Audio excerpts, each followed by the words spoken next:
주님께서 여러분과 함께 루카가 전한 거룩한 복음입니다. 그때 사도들이 주님께 저희에게 믿음을 더하여 주십시오 하고 말하였다.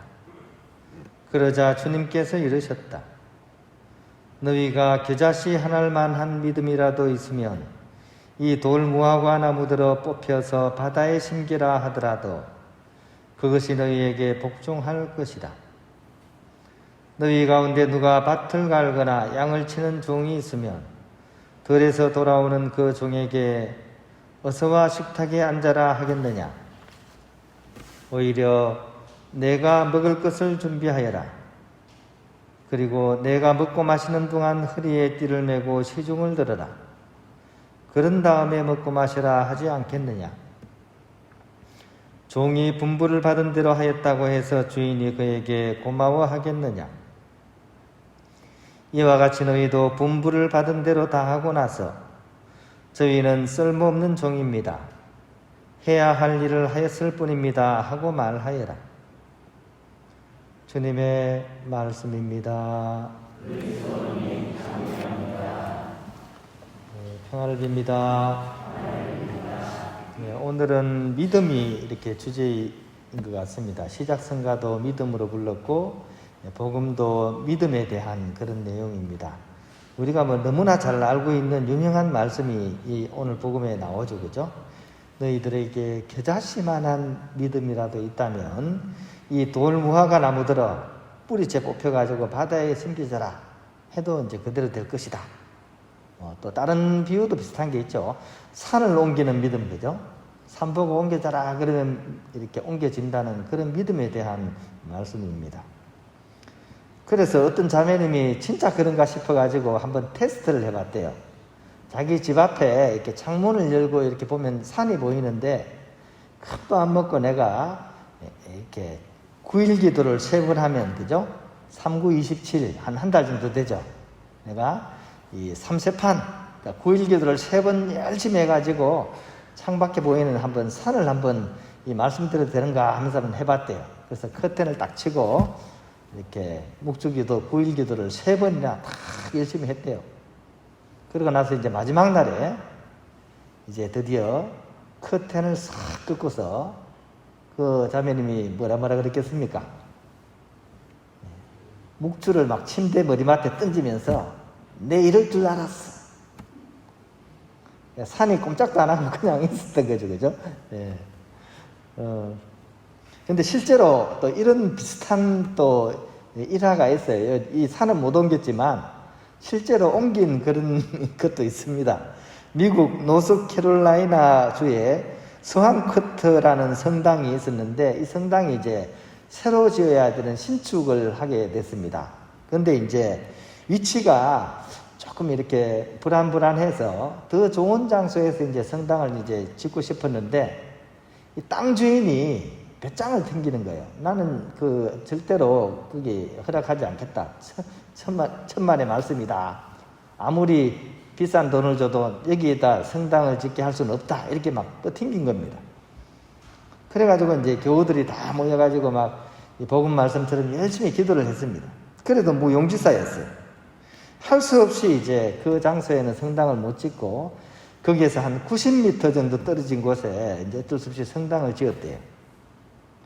근데 그러고 나서 한 2년이 지난 후에 갑자기 엄청난 폭우와 폭풍이 이제 거기에 몰아치게 된 거죠. 근데 그렇게 태풍이 지나가고 나서 폭풍이 멈추자마자 사람들이 깜짝 놀랐습니다.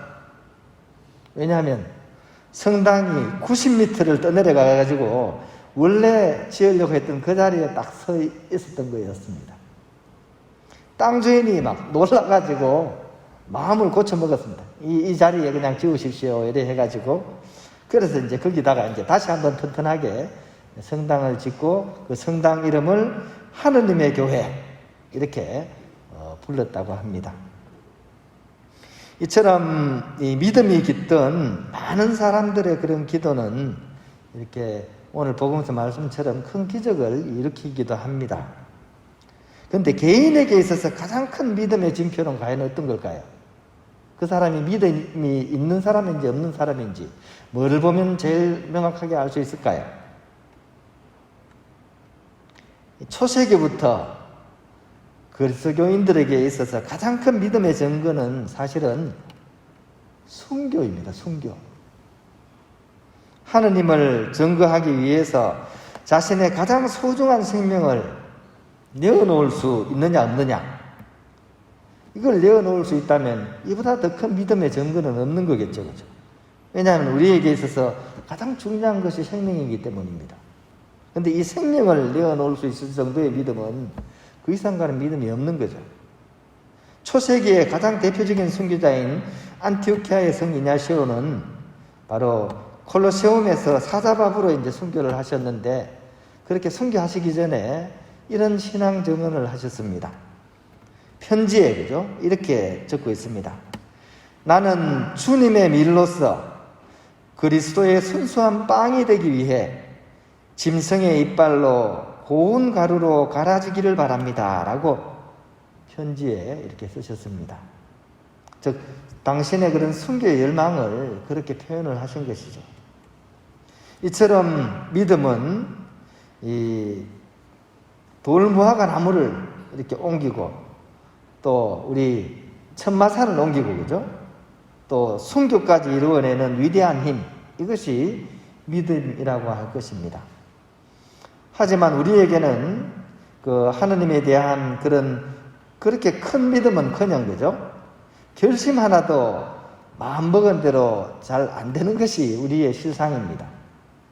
우리는 그러면 어떻게 해야 되겠습니까? 어떻게 우리 믿음살이를 살아가야 되겠습니까? 새해 시작하면서 결심을 단단히 해서 담배 안 피겠다, 술 안 마시겠다, 다이어트 하겠다, 이렇게 결심하고서도 결국은 그것도 못 지켜서 작심삼일, 사흘이면 엎어지는 우리들 아닙니까? 어떻게 보면 그런 점에 있어서 오늘 복음 말씀은 너무나도 우리의 현실과는 동떨어진 그런 말씀이지 않겠습니까? 근데 아닙니다. 왜냐하면 믿음이라는 것은 힘으로써 하는 것이 아니기 때문입니다. 또 뛰어난 개인의 그런 능력으로서 하는 것이 믿음이 아니기 때문입니다. 믿음은 오히려 반대로 겸손으로서 하는 것이고, 마음속 깊이 숨어있는 따뜻한 사랑으로 하는 것입니다. 그리고 그것은 사실 우리가 마음먹기에 따라 활용하고 쓸 수 있는 것들입니다. 대표적인 믿음의 성인을 한번 이렇게 찾아보면 좋겠어요. 누가 대표적인 믿음의 사람일까요? 여러 사람이 나오겠지만 우리 성당 문 앞을 딱 들어오다 보면 맨 왼쪽에 서 계신 분이 있죠. 그죠? 누굽니까? 맨 왼쪽에 계신 분 보신 적 없습니까? 지금 좀 불이 켜졌을 텐데요. 성모님, 그죠? 성모님이 당신의 어떤 개인 능력으로서 믿음을 쟁취하신 것은 아닙니다. 그저 피하시라는 그 겸손한 한마디, 이 몸은 주님의 종입니다. 지금 말씀하신 대로 저에게 이루어지소서라는 이 말씀 한마디. 성모님은 바로 자신과 하느님의 관계를 주인과 종의 관계로서 여겼습니다. 그리고 오늘 복음에서 우리가 들었던 것처럼 종은 주인이 시키는 일을 마땅히 해야 하기 때문에 겸손하게 당신의 그 역할에 충실하셨던 것입니다. 이 저희는 쓸모없는 종입니다.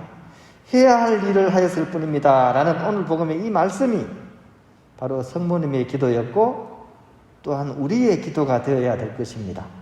또 그것이 우리의 믿음살이가 되어야 할 것입니다. 제가 이 지난 월요일 날 이렇게 시골을 좀 이렇게 다녀왔습니다. 이제 쭉 이렇게 열차를 타고 내려가다 보니까 이제 열차간에서 창문 너머로 얼핏 이 익은 벼들이 눈에 싹 띄더라고요. 색깔도 노르스름하고, 그죠? 근데 사람이 어떻습니까? 이 벼보다는 그래도 나아야 되지 않겠습니까? 이 벼는 익으면 고기를 숙인다 그러잖아요. 겸손하지 않습니까? 우리도 마찬가지입니다. 이 벼처럼 겸손의 기도를 드리는 그런 복된 하루하루의 삶이 우리 믿음의 여정이었으면 좋겠습니다. 그리고 지금 이 계절은 정말로 기도하기가 좋은 그런 계절입니다.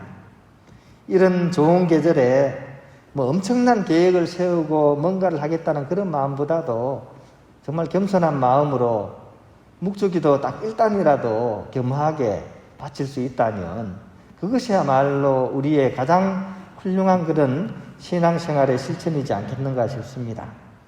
그리고 그런 믿음을 키워나가는 복된 도구로서 우리의 묵주를 이렇게 잘 활용했으면 좋겠습니다. 그리고 여러분들이 나중에 누군가에게, 특히 자식들에게 가장 훌륭한 유산을 물려준다면 매일매일 그렇게 겸손되이 기도드렸던 이 묵주를 여러분 자손들에게 이 유산으로 물려준다면 과연 이것이야말로 가장 좋은 그런 유산이지 않겠는가 하는 그런 생각을 해보면서 우리의 믿음살이 충실히 잘 살아갔으면 좋겠습니다.